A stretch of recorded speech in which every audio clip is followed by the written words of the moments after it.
Hallo und herzlich willkommen bei Bolt Sports Tech. Es freut mich wie immer, dass ihr eingeschaltet habt. Die letzten Wochen sind zwei beliebte Uhren veröffentlicht worden.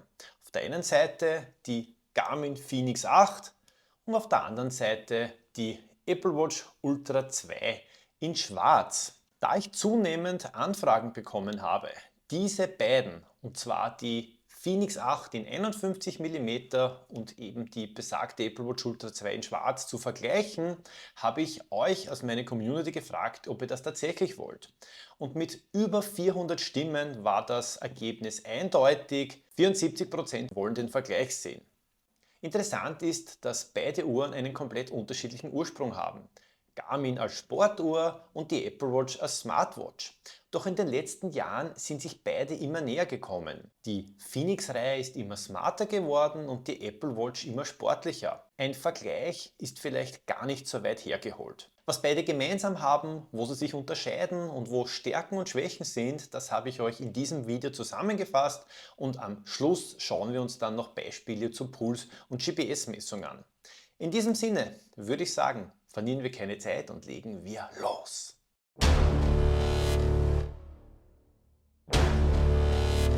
Fangen wir also mal bei den Äußerlichkeiten an.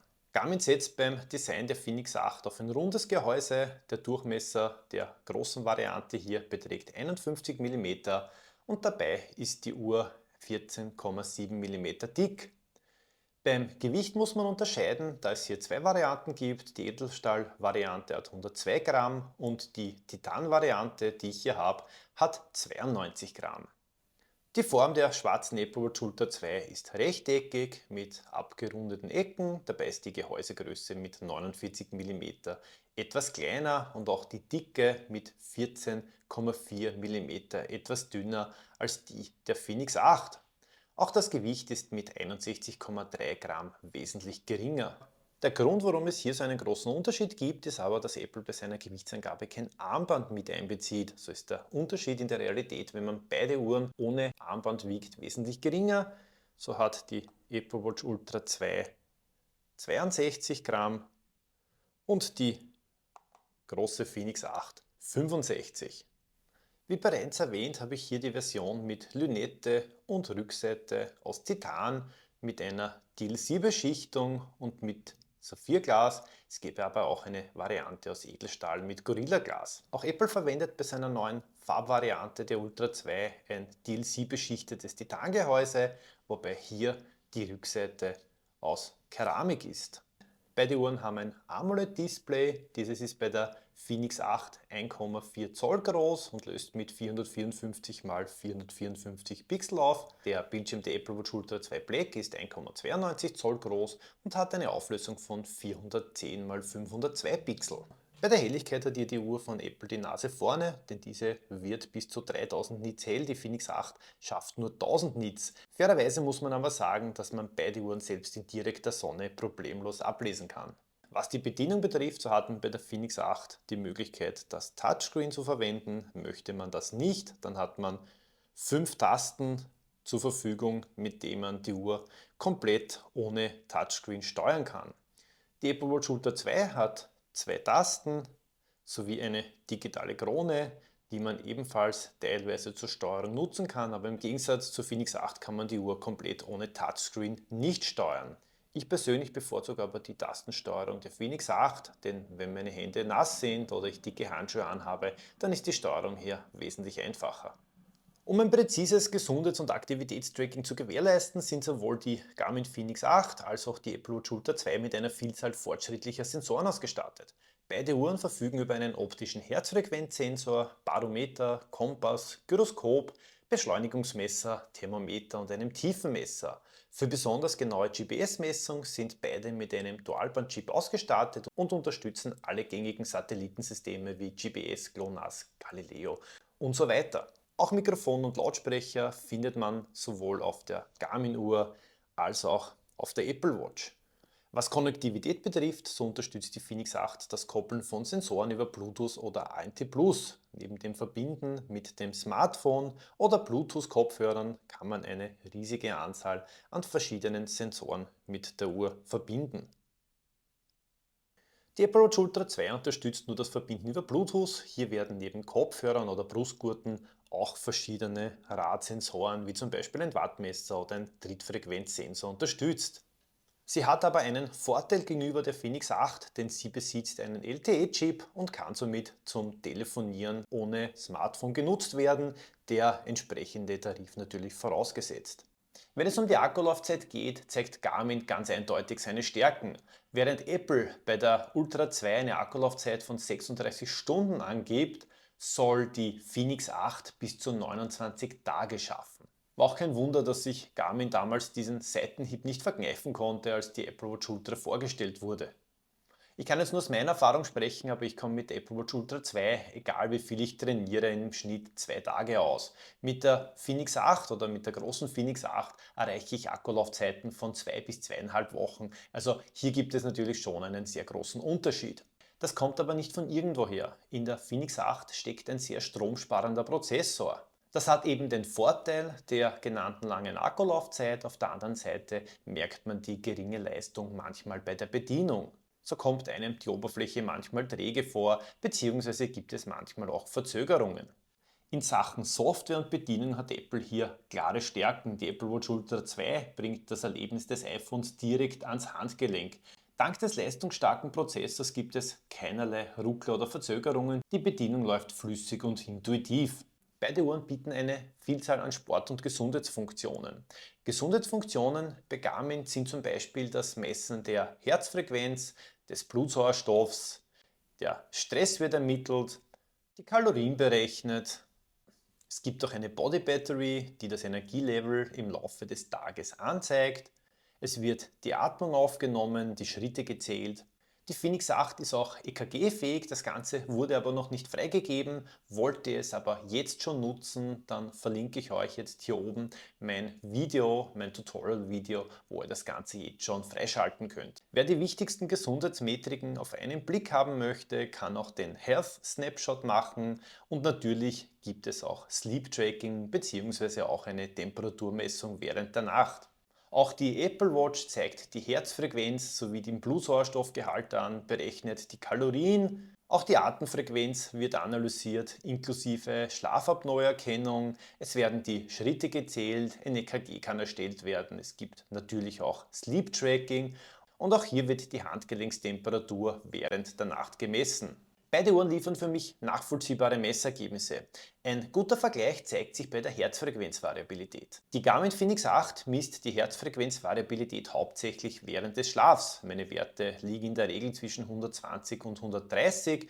Die Apple Watch Ultra 2 misst die HFV häufiger, insbesondere wenn die Vorhofflimmererkennung aktiviert ist. Mein durchschnittlicher Wert im letzten Monat lag bei 111. Dieser Unterschied ist aber auch nachvollziehbar, da die Apple Watch auch tagsüber Messungen durchführt, was den Gesamtwert etwas senkt. Auch der Ruhepuls zeigt ähnliche Werte, so war dieser im letzten Monat laut Apple bei durchschnittlich 41 Schlägen pro Minute, bei Garmin 39, also auch hier sehr ähnliche Werte. Was den Schlaf betrifft, möchte ich jetzt nicht auf die Schlafphasen eingehen, da ich nicht wirklich sagen kann, ob diese stimmen oder nicht stimmen. Hierfür würde man ein Schlaflabor aufsuchen müssen. Was ich aber sagen kann, ist, wann bin ich eingeschlafen bzw. aufgewacht und wie oft war ich in der Nacht munter. Obwohl Garmin auf diesem Gebiet in letzter Zeit viel nachgebessert hat, hat hier Apple meiner Meinung nach die Nase vorn. Vor ein paar Tagen hatte ich eine recht unruhige Nacht und bin mehrmals wach geworden. Die Apple Watch Ultra 2 hat diese Wachphasen sehr genau erfasst, während Garmin diese nicht so klar erkannt hat. Hinsichtlich Einschlaf- und Aufwachphasen macht die Phoenix 8 aber einen guten Job. So eine ganz kurze Unterbrechung. Falls dir bis jetzt mein Video gefallen hat und du mich und meinen Kanal unterstützen möchtest, dann würde es mich wahnsinnig freuen, wenn du mir ein Like da lassen würdest und wenn du vor allem auch zukünftig keine Videos von mir verpassen möchtest, dann kannst du auch gern meinen Kanal abonnieren.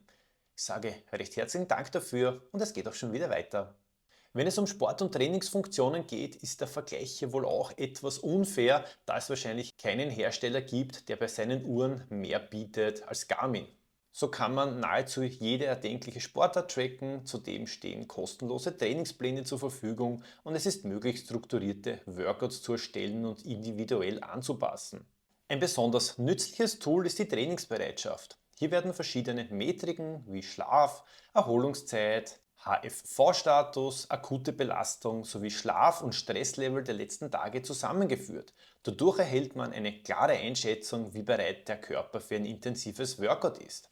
Auch der Trainingszustand, das heißt, wie effektiv trainiere ich, wird auf der Phoenix 8 ermittelt. Dazu wird die akute Belastung, der Belastungsfokus, V2 Max, HFV-Status und Erholung analysiert und der aktuelle Status angeführt. So sieht man auf einen Blick, wo es Nachholbedarf gibt bzw. wohin man seinen Fokus legen soll. Eine weitere tolle Funktion ist die Stamina-Anzeige. Diese hilft dabei, die verbleibenden Energiereserven des Körpers in Echtzeit zu überwachen und einzuschätzen, wie lange man eine bestimmte Intensität beim Sport aufrechterhalten kann. Oder dann gäbe es zum Beispiel auch die Pace Pro-Funktion, mit der man eine Strategie für einen Lauf erstellen kann, basierend auf dem Zeitziel und dem Höhenprofil der Strecke und wo man dann für jeden Kilometer die notwendige Pace bekommt, um die besagte Zeit zu schaffen. Ich könnte jetzt noch weitere Metriken aufzählen und erklären, wie zum Beispiel die akute Belastung, den Belastungsfokus, den Ausdauerwert, den Hill-Score, aber das würde jetzt einfach den Rahmen des Videos sprengen. Apple hat in den letzten Jahren viele neue Sportfunktionen in seine Uhren integriert, darunter die Möglichkeit, strukturierte Workouts wie Intervallläufe zu erstellen. Für Radfahrer gibt es zum Beispiel auch die Option, das iPhone als zweites Display zu nutzen. Mit WatchOS 11 hat die Apple Watch Ultra 2 nun zwei weitere Funktionen bekommen, und zwar die Anstrengungsbewertung und die Gesamtbelastung. Das heißt, nach kardiolastigen Workouts wie Laufen oder Radfahren wird automatisch eine Anstrengungsbewertung auf einer Skala von 1 bis 10 ermittelt. Bei anderen Trainingsformen wie Krafttraining kann man die Bewertung selbst vornehmen. Diese Werte fließen dann in die Gesamtbewertung ein, die die Belastung der letzten 28 Tage mit der letzten 7 Tage vergleicht. Dadurch hilft diese Metrik zu erkennen, ob man auf dem gewohnten Level ist oder ob man sich zu wenig oder zu viel belastet. Wenn man sich meine Trainingsbelastung bei Garmin anschaut, sieht man diese weiße Linie, das ist eben meine Belastung und diesen grünen dynamischen Bereich. Je nachdem, wie intensiv meine Workouts sind, fällt und steigt die weiße Linie, aber auch dieser Bereich. Im Optimalfall soll ich mich immer innerhalb von diesem aufhalten. Ich habe im Moment einen leichten Anstieg, was für mich bedeutet, dass meine Belastung aktuell ausreichend ist, um meine Fitness zu verbessern. Bei Apple sieht das Ganze etwas anders aus. Hier gibt es die weiße Linie, das ist die langfristige Belastung, das ist der Durchschnitt der letzten 28 Tage und dann gibt es so diese blau-violette Linie, die den Durchschnitt der letzten 7 Tage darstellt. Und falls ihr euch fragt, was die zwei Ausschläge nach oben sind, der erste stammt von meiner 50 Kilometer Runde und der zweite ganz rechts von einer 41 Kilometer Runde. Man sieht ja auch sehr gut den Einfluss der Belastungsdauer. Bei der 50 Kilometer Runde waren es 12 Stunden, das war mein Challenge-Video. Und bei der 41 Kilometer Runde waren es 5 Stunden 45. Insgesamt erkennt man auch hier, dass meine langfristige Belastung nach oben geht.